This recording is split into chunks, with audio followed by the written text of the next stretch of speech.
Welcome. All right, we'll welcome Liberty student athletes to the dais. We have Mayo Baxter Bell, Elijah Cuffey, Georgie Pacheco Ortiz as well.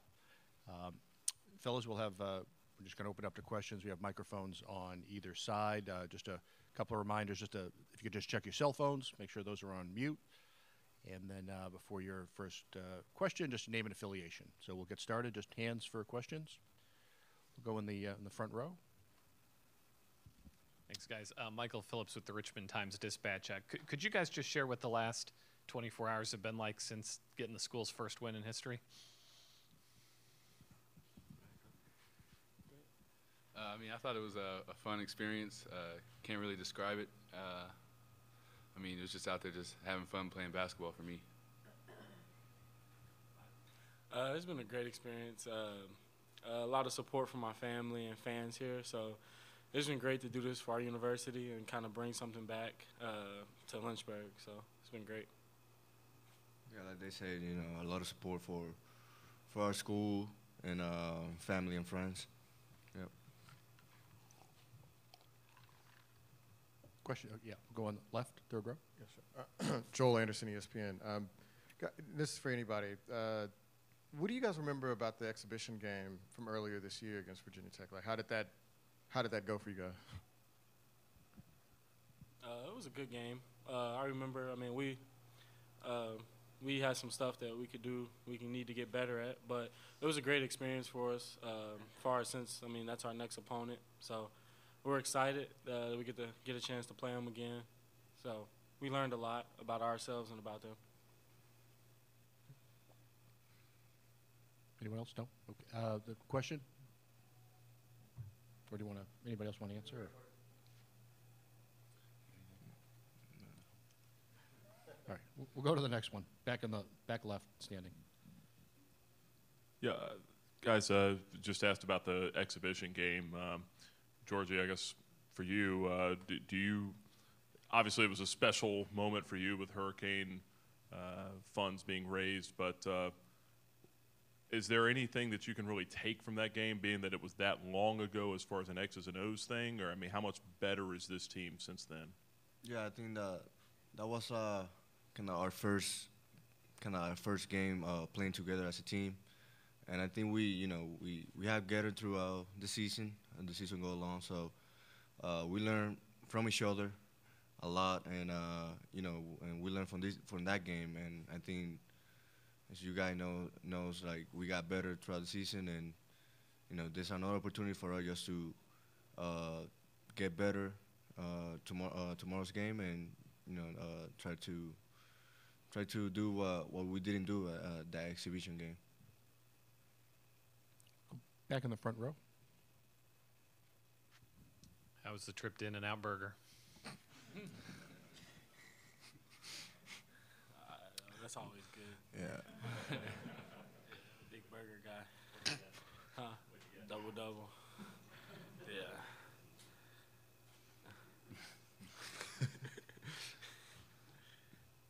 Questions?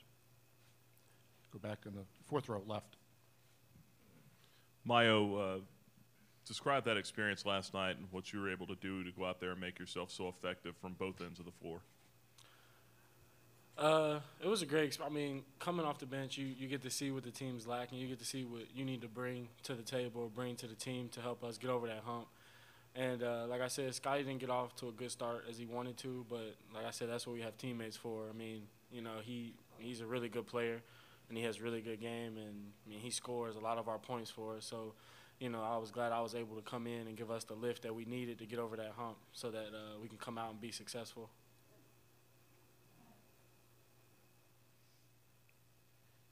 Any further questions? Yeah. Come back in the front row. Georgie, what does it mean for you to be representing Puerto Rico as a player in this tournament? It means a lot, just because it's a lot of athletes from Puerto Rico, born and raised from Puerto Rico, and they don't have this opportunity just to be able to play on a tournament like this. Like, it's pretty big, so it means a lot. So I can serve as a role model for younger kids that want to be in my position sometime in the future. And yeah, it just means a lot. So representing my country and my family back home. Back on the left. Elijah, as good as their guards are for the Hokies, they like to shoot the three as well. They shoot it well. How much of a challenge is it going to be for you guys to keep them in check from that standpoint? It's going to be a big challenge. I don't think everybody on our team is ready to accept that challenge and take it on.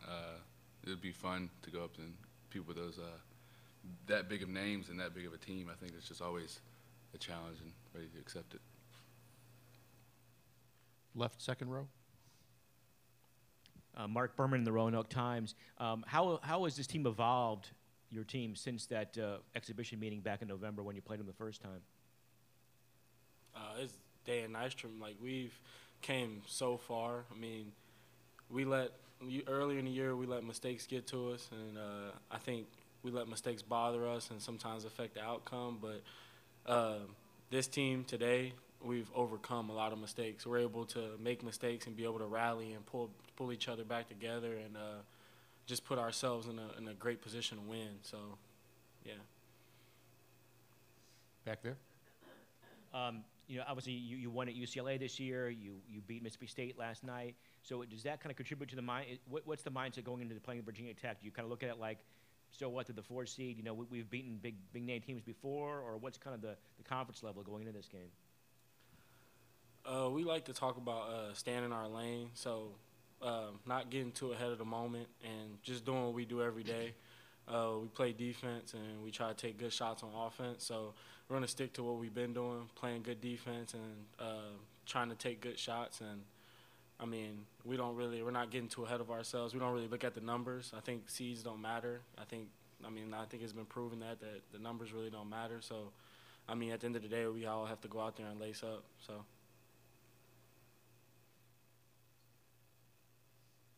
Stay with Mark. Is it with a quick turnaround game like this? Is it helpful at all that you played them in an exhibition game in November, or was that game so meaningless that you really can't get anything out of that this time around? I wouldn't say the game was meaningless. I think that just playing a team and seeing a team before is helpful, especially this late in the season, or knowing their personnel and how hard that they play. That it helps us as far as preparing for them for tomorrow. As for each of you or whoever wants to answer it, but have you guys, has it set in yet what you accomplished last night in terms of big picture and biggest win in school history? I mean, have you all thought about, I mean, certainly it's been exciting over the last 24 hours, but how much have you thought about it? Yeah, of course, we've been thinking about that since last night after the game, but we just we already enjoy it, we celebrate, but now we gotta worry about our next opponent. So we know that we made history, we accomplished our goal, but we want more. So we don't want to end our season. So yeah. Anything additional? Sounds like we're good. Thank you, gentlemen. Okay, so we're at 3:18. We have Coach McKay will be here at 3:30. So we got about 12 minutes for the locker rooms if you want to run down there.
Okay, we're just about ready for Liberty coach Richie McKay. Just a reminder on a couple things. We'll no video here, just still photography only. Cell phones, just give those a quick check, see if they're on mute. And we'll have Coach give us an opening statement, and then we will open it up to questions. This hasn't been drank. No, it's fresh, just for you. Good afternoon. We're excited to be here. Obviously, round of 32, and had a fun evening last night because it was just neat to see our guys stay collected and connected. And having a chance to advance is really special. So we're excited about the opportunity. Great. We have folks on either side for mics. Just name and affiliation on the first question. Just hands. We'll go on the second row left. Mark Berman, the Roanoke Times. Congratulations. Thank you. In early November, that you were there side by side with Buzz in the post-game press conference, talking about how long you guys have known each other and all that. Have you had a chance to kind of sink in and reflect that, here you are kind of coming full circle, and now you're going to be, the two teams, the two coaches on the same court in the NCAA tournament now tomorrow? I never really thought about it. When we had won the ASUN championship against a really good Lipscomb team in Nashville, and I started looking at some of the bracketologists, there were a couple of them, including Joe Lunardi, that said we might play Virginia Tech. And I think Buzz and I had one conversation during the week that was unrelated to that, and I started asking him about, hey, if we play you, do we need to change our calls? Because they'll have every single call. He's got 76 people on his staff, and I'm sure, no, I'm just kidding. But I have the utmost respect for Buzz Williams. I think not just as a coach, he's a really, really good coach. Like, the stuff they run offensively is nightmarish to prepare for. I was back at the hotel probably 10:30 and started watching film, and I finally gave up about 2-something. Like, no way to prepare for all that stuff, but Buzz is also a wonderful person. Not many people know all the things that he does for people, and I hope he doesn't mind me sharing, but I know a few coaches who have lost their jobs during this time of year, and Buzz he just loves on them. Like, he'll fly them into Blacksburg or to the ACC tournament, pay all their expenses, bring their children, and he never ever talks about it. But I know 4 of them that he's done that for, and he does it out of his own pocket. He's an exceptional person. I really, really like him, and but I want to beat him. Stay on the left side, third row. Joel Anderson, ESPN. Hey, Coach, did you permit you said you were watching the film about 10:30 last night back at the hotel room. Did you permit yourself a chance to enjoy this? Did you do anything to celebrate, the school's first tournament win? Not really. I'm very competitive, so it was nice enjoying it after the game with the guys, the celebration in the locker room. And once I started the Virginia Tech stuff, I didn't stop much. So yeah, I enjoyed it. I had a lot of text messages that I tried to reply to most. If I haven't gotten to them, I apologize if you're listening to this press conference. But I'm obviously excited. This is the most enjoyable time of year for coaches and players. And don't get me wrong, I'm competitive and want to prepare for Tech best I can, but I also know this is a great privilege and honor that we have it. Stay right there. Go ahead, just follow up, Joel. Is there anybody that you heard from in particular that you didn't expect to hear from in Texas? I had over 300 and something messages, so a few people I hadn't heard from in a while, and they're not on my text chain, so that probably means I haven't heard from them since I got my new phone, which is about 10 months ago. But I think sometimes when you have a national spotlight and you've been in it as long as I have, you hear from really good people. So I'm very flattered by that. Right behind, fourth row. Damian Sorrell at Lynchburg News in Advance. Spoke last night a lot about Caleb, but for a offense that is as unselfish, or a team that's as unselfish as this one, for Caleb to put up 30 points, it's a rarity. As you've had time to look back at it, how special was the night that he had to put this team on his back and get this team to the second round?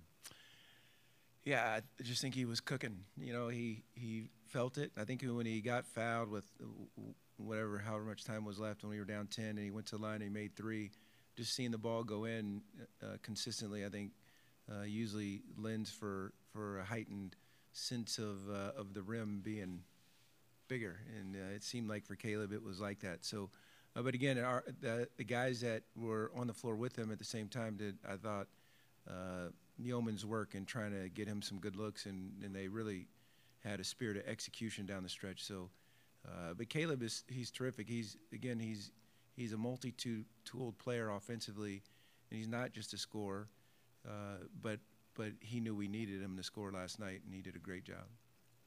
Front row on the left. Josh Chuba, Associated Press. Just in scouting them, what did you see out of Justin Robinson in his first game back last night, and how does his presence change what they do? 5 is special. He's a tremendous player. I think he's a pro. He's got unbelievable vision. What he brings to Virginia Tech is a heightened sense of confidence. Obviously, he'll probably have to shake off some rust, but he's a terrific player. He's one of the best guards that we faced all year, and we faced some really good ones. So I expect him to have a major impact on the game.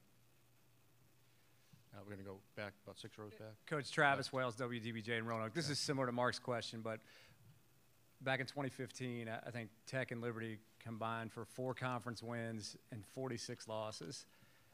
Now that you guys are going to play in the Sweet 16, do you see some similarities in the trajectory of the 2 schools and the way that you've tried to build things in Lynchburg and the way Buzz has kind of done things in Blacksburg?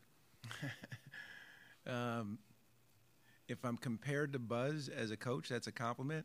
But Buzz is, if you know Buzz, he's so eccentric. Like he's different, and I mean it in a positive way. I actually have so much respect for the type of program that he's built. I went up there, I want to say about 9 months ago, and just spent about a half a day with him. And like his mind thinks way differently. The stuff he does, the journaling, he's a master at it. So do I think there's some similarities? I think both programs are invested in the pursuit of excellence. I think both administrations really support our basketball programs and have given us or afforded us the opportunity and the resources to build a program. And I think they have a different type of player than we do. But I think we both recruit to our systems. On the right side, 3rd row. Josh Peter with USA Today. I didn't realize you were serious yesterday about In-N-Out Burger, and I was hoping you could tell us about the trip and its place in Liberty history. I didn't go to In-N-Out Burger. The players did. They dropped us off at the hotel. When you are my weight and my body fat, you get exempted from opportunities like that. So. But I think the players enjoyed it, and yeah, it was good. I need to have a little fun once in a while. And what did you end up eating? I think I had a snack bar it might have been from the locker room in there. I try not to eat too late, and yeah, I ate a lot this morning. Okay, we'll go 2nd row on the left. Richie, in a quick turnaround game like this, is it helpful that you had that experience of playing them in early November in an exhibition game, or was it so long ago and such a meaningless game that you can't remember anything from that? It might be helpful from the standpoint we know their personnel and we've seen them before, but they're way different than they were in November. He didn't even have any offense in November. Now he's got 172 plays in, so yeah, way different. But we're different. And I think we've improved. We played in a really competitive league against some really well-coached teams, especially Lipscomb. I think they won today in the NIT. So I think we're different and we're a little better. Okay, we'll go standing right next to the chairs, left. Coach Jermaine Farrell, WFXR in Roanoke. Again, congratulations for making it to the round of 32. You know, spending some time talking to some of your players, they all have unique stories. And they all talk about the impact that you've had on them, not only as a coach but also as a player. I mean, for them. what do you feel is the biggest impact you think you've left on your players and the run that they've made so far? Thank you for your compliment. I think for me, having left Liberty the first time and going to Virginia, I think it was really healthy for my person, and I got back to being a transformational coach instead of a transactional coach. So now I'm way more invested in the individual. Not to say I was bad, I'm just more intentional about it now, and that's because of Christ in me, not because of any great thing that I do. But so I really care for them, and I think we have created a group of people that lead our program, and our assistant coaches and support staff, our administration. I think our universities like this, that we want their best interests, and we have their best interests at heart. And I think when you're, I said this yesterday, when you're not outcome based, but you're process or pursuant of just getting better as a person, I think that frees you up to have to be able to fail and still be unconditionally loved. In the front row. Hey, Michael Phillips with the Richmond Times-Dispatch. At the charity game you guys did in November, Buzz shared that he did not always like you, apparently, and that as a young assistant, he had some choice words for you during a game once. I was just curious, from your perspective, how that relationship has evolved over time. Well, Buzz was really immature, and obviously,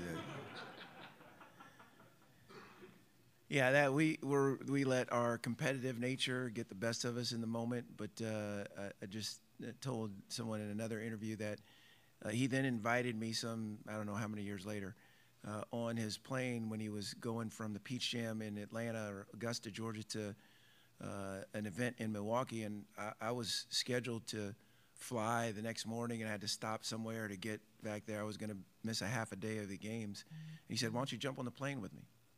And I was a little hesitant. What kind of plane is this? Made sure I checked for the eject sheet switch. But we spent probably 2.5 hours on the plane, and I was like, man, I so misread this book, the cover of this book, because he's special. And we've gotten to know each other fairly well, and I think a lot of Buzz Williams and his family. I think they're tremendous people. Second row. To follow up, Richie, on what you said about your team being different from back in early November there in the exhibition game, how has this team evolved since then, and are some of the differences some qualities that can help you beat the Hokies tomorrow? Well, true with every team that is committed to the pack. I think we're better defensively. Justin Robinson, 5 is a hard equation to solve, but so was Peters last night for Mississippi State. Without giving up our game plan, I just think we're a program that tries to stay in our lane. And offensively, we do some things that we try and take advantages of the way defenses play us. And then defensively, we try and – I'm not going to go Buzz Williams on you and tell you how many paint touches or how many box touches that you need. He's way too eccentric and smart. But I do think if we're able to take some good shots and take care of the ball, and then defensively, if we can make them earn, I think hopefully we can have a chance. Fourth row left. How much are you looking for Scotty to have a bounce-back game after he seemed like he was somewhat out of it with what Mississippi State was able to do with their length and athleticism and really affect his shots? I never worry about Scotty. I've seen him every day now for 3 years. He is a phenomenal player. And, again, I don't equate his impact on our game on his statistics. He didn't have a usual Scotty James night, but I have every bit of confidence that that could change the next time we put the uniform on. Anything additional? Looks like we're good. All right, thanks, Coach. Thank you, guys.